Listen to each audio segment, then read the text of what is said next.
As stated by former U.S. President Franklin Delano Roosevelt, they fight not for the lust of conquest. They fight to end conquest. They fight to liberate. He said this in reference to the Allied troops who were invading the beaches of Normandy on D-Day. D-Day, which is referred to as the turning point of World War II, had it not been for this victory, who knows what types of untold horrors that the Nazis could have unleashed on the rest of the world. As someone who has a strong interest in the history of America, I feel that D-Day has had a huge lasting impact on not only America, but the entire world itself.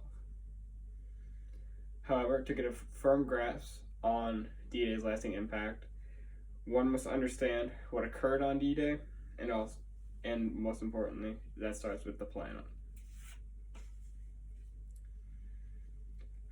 As recorded by National Military Records, the goal of codenamed Operation Overlord was to facilitate the opening of the western front of the war. This plan incorporated the use of 13 different countries' armies, navies, and air forces. But primarily, out of all of those, were the United Kingdom, Canada, and the United States. This plan consisted of the invasion of 5 different beaches on the west coast of France. These were all codenamed Omaha, Utah, Gold, Juno, and Sword. For this to occur, however, the Allies needed to penetrate the newly reinforced French coast, which was being referred to as the Atlantic Wall. This was done with 2 different things. One of them was bombing runs.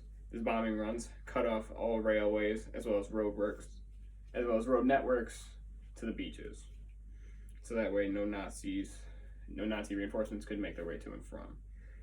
The other way was by deceiving the Nazis through inside men and women, as well as fake radio codes that revealed that the invasion was going to take place at Pas de Calais, which is also on the French coast of France, the coast of France.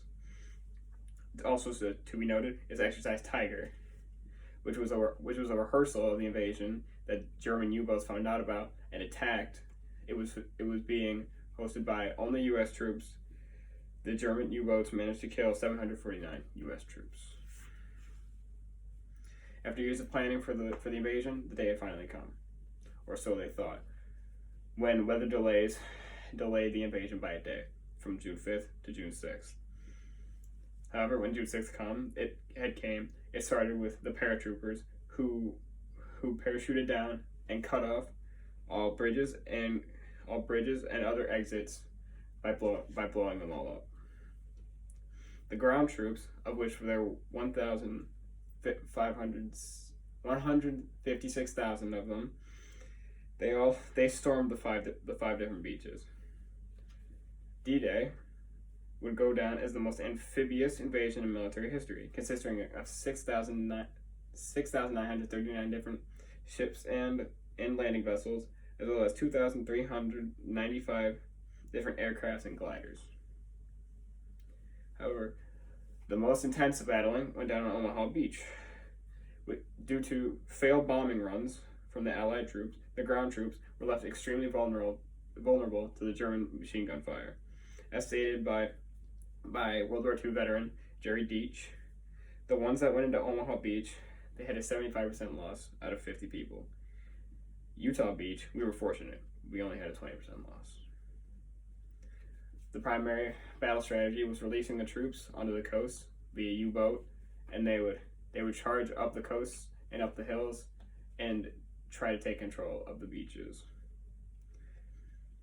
And all of this battling would end up concluding on June 11th, 1944. Following the Allied victory, this would, as mentioned earlier, this would go down as the turning point of World War II.